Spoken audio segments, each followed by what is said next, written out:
Assalamualaikum warahmatullahi wabarakatuh. Perkenalkan kami dari kelompok B, kelas A1 tahun 2020. Di sini kami akan mempresentasikan hasil literatur review terkait uji disolusi dan transport transmembran pada obat trimethoprim dan sulfamethoxazole, trimethoprim atau cotrimoxazole dengan dosen pengampu Pak Andi Fahruroji MSc APT. Slide. Yang pertama kita masuk ke abstrak. Trimethoprim merupakan penghambat dihidrofolat reduktase dengan mengganggu sistem asam folat folinat yang dapat mempengaruhi metabolisme nukleoprotein mikroba. Trimethoprim dapat digunakan sebagai kombinasi dengan sulfamethoxazole atau yang dikenal dengan cotrimoxazole karena efek sinergisnya. Cotrimoxazole diklasifikasikan dalam BCS kelas 2 dikarenakan kelarutan air yang rendah, sehingga perlu dilakukan uji disolusi untuk meningkatkan kelarutan dan laju keberadaan obat dalam plasma. Tujuan dari penelitian ini adalah untuk menganalisis disolusi dan transport transmembran terkait bioavailabilitas dari sediaan trimethoprim dan trimethoprim sulfamethoxazole atau cotrimoxazole. Pengujian dilakukan dengan metode uji disolusi menggunakan alat disolusi tipe 2 atau dayung dengan kecepatan 50 dan 75 rpm dalam HCl 0,1 N pada suhu 37 plus minus 0,5 derajat Celcius yang diukur kadarnya dengan spektrofotometri UV vis, dan untuk uji transport transmembran menggunakan alat transporter PGP dengan media kultur sel CaCO2 untuk sediaan trimethoprim serta jaringan usus terbuka tikus untuk sediaan cotrimoxazole. Hasil penentuan disolusi diketahui bahwa pada sediaan tunggal TMP pada 20, 100, dan 450 mg memenuhi kriteria BCS untuk kelarutan tinggi, dan semua produk kombinasi SMX memenuhi kriteria disolusi farmakope. Q lebih dari atau sama dengan 70% pada 60 menit, kecuali SMX dalam dua produk, yaitu SC 400 mg dan SB1 800 mg, menggunakan alat tipe 2 masing-masing sebesar 53,62 dan 49,74% terlarut. Hasil pengujian transport transmembran diketahui bahwa TMP dapat menghambat kerja dari MET1, OCT1, dan OCT2, sedangkan SMX dapat menghambat PGP dengan konsentrasi yang tetap stabil pada T0 bernilai 0, T30 0,14, T60 0,35, T90 0,60, dan T120 nilainya 0,90 mikrogram per liter. Untuk slide selanjutnya akan disampaikan oleh teman saya.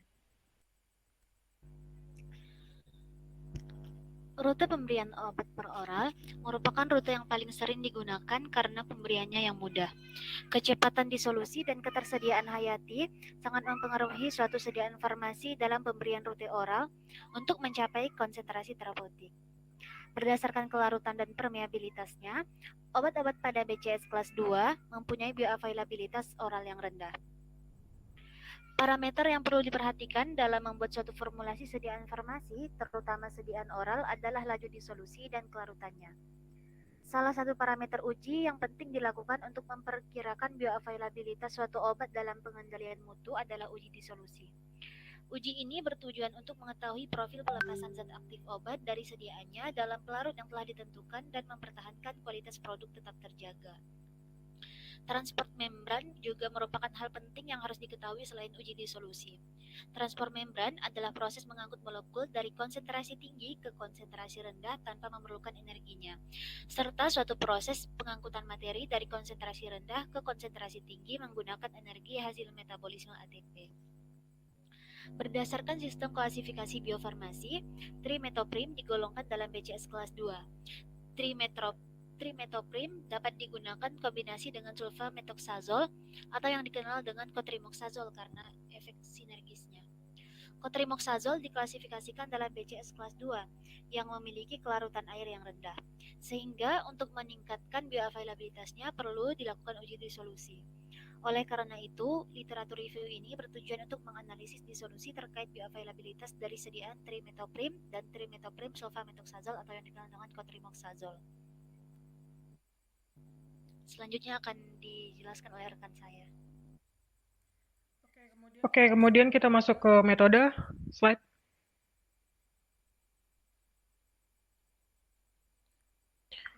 Yang pertama untuk alat dan bahan. Alat yang digunakan yaitu ada bejana 200 ml dan alat disolusi tipe dayung mini dan keranjang. Kemudian ada 10 mikrometer, filter berpori, aparatus 4, spektrofotometri UV vis, dan pompa piston. Untuk bahan yang digunakan ada kapsul enterik, selulasa mikrokristalin atau MCC, sodium dihidrogen fosfat monohidrat, sodium hidroksid, dan 5 molar HCl, 7 sampel trimethoprim sulfametoxazole, filter nitroselulasa 0,45 mikrometer, dapur HCl 0,1 N, trimethoprim, asam amino non esensial (MES), albumin serum manusia atau HSA, kuning lucifer dan hepes, media kultur, larutan garam seimbang, medium termodifikasi, janin serum sapi, reagen ekstraksi protein, polidelisin 24 well multi, well plate, transporter kation organik manusia atau OCT1, OCT2, multidrug, dan protein ekstrusi toksin atau MET1, dan MET2K mengekspresikan transport sel dan sel kontrol.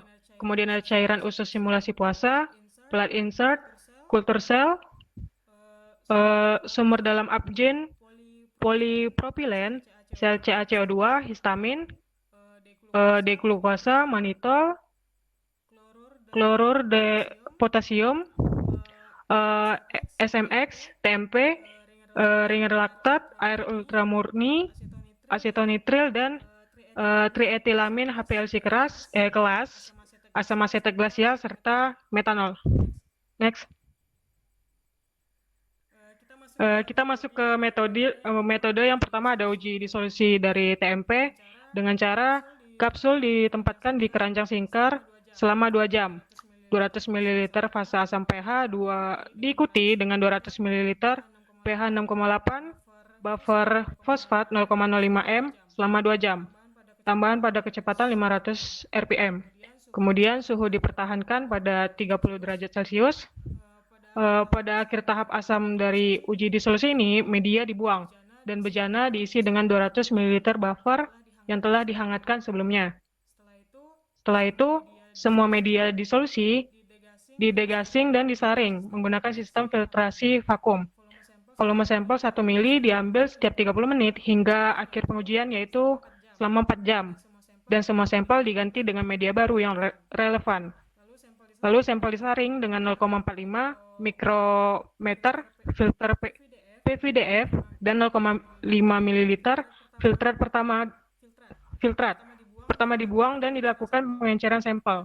Yang terakhir, analisis obat trimethoprim dilakukan dengan menggunakan spektrofotometri UV pada panjang gelombang 270 nm. Untuk slide selanjutnya akan disampaikan oleh teman saya. Untuk metode uji disolusi trimethoprim sulfametazole atau cotrimoxazole, yaitu menggunakan dua alat, aparatus 2 dan aparatus 4. Berikut adalah langkah-langkah dari metode uji cotrimoxazole. Digunakan 7 sampel trimethoprim sulfametazole, disaring semua sampel melalui filter nitroselulosa 0,45 mikrometer, dibuat larutan standar kedua obat secara terpisah dengan pengenceran serial larutan stok TMP dan SMX dalam 0,1 N HCl. Disiapkan peralatan dayung dengan pompa piston, dimasukkan tablet dalam 900 ml HCl 0,1 N pada suhu 37 derajat Celcius, diaduk dengan kecepatan putaran 75 rpm. Diambil larutan sampel sebanyak 10 ml pada 15, 20, 30, 45, dan 60 menit dan diganti dengan media disolusi baru dengan volume yang sama untuk mempertahankan volume total yang konstan. Diperoleh profil disolusi TMX dan SMX dengan metode dayung. Untuk metode aparatus 4 dengan sel 22,6 mm dan pompa piston di aliran laminar pada suhu 37 derajat Celcius menggunakan 0,1 NaCl sebagai medium dengan laju alir 16 ml per menit dan sistem sel terbuka digunakan. Diambil sampel disolusi pada 15, 20, 30, 45, dan 60 menit. Ditentukan jumlah TMP SMX terlarut dalam kedua alat disolusi pada panjang gelombang 247,8 dan 257,9 nanometer. Untuk metode uji transport transmembran trimetoprim dilakukan dengan sel CaCO2 antara nomor bagian 50 sampai 60 digunakan untuk eksperimen dalam media kultur. Sel keplat insert multiwell milisel 96 pada 37 derajat Celcius dalam atmosfer 55% CO2 dengan kelembapan relatif 95%. Media diganti setiap 2 atau 3 hari dan piring digunakan untuk studi transportasi pada hari ke-20 pasca pembibitan. Monolayer sel dicuci 2 kali dengan dihangatkan sebelumnya pada suhu 37 derajat Celcius. Penyangga transport untuk kompartemen basolateral, penyangga transport mesh yang telah dihangatkan sebelumnya untuk kompartemen apikal. Sel kemudian diinkubasi dengan buffer transport, yaitu kompartemen basolateral atau buffer mesh transport atau kompartemen apikal selama 40 menit pada suhu 37 derajat Celcius sebelum penambahan larutan donor dan penerima. Untuk metode uji transport cotrimazole, yaitu dilakukan persiapan dengan dipasang kompartemen mukosa dan kompartemen serosa di antara 2,5 ruang plexiglas. Cairan ringer yang digunakan adalah pada pH 7,6 yang kemudian dipertahankan pada suhu 37 derajat Celcius secara permanen dengan karbogen dan karbon dioksida dalam porsi 95% O2 dan 5% 2CO2. Diukur potensi listrik transepitel melalui jembatan agarosa dalam KCl.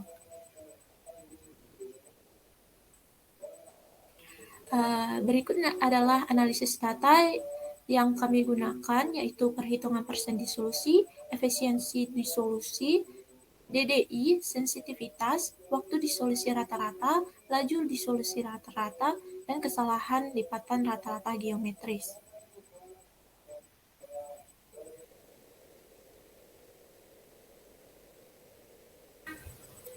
Baik, selanjutnya yaitu hasil dan pembahasan. Next. Nah, yang pertama yaitu ada uji disolusi kapsul trimetoprim. Trimetoprim merupakan salah satu jenis obat yang memiliki kelarutan yang buruk, yaitu 400 mg per liter dalam air. Mekanisme obat ini adalah berikatan dengan protein yang akan dimetabolisme oleh hati, yang selanjutnya akan diekskresikan dalam bentuk urin. Obat ini diketahui dengan cepat diserap ketika diberikan secara oral sebagai bentuk yang tidak terikat.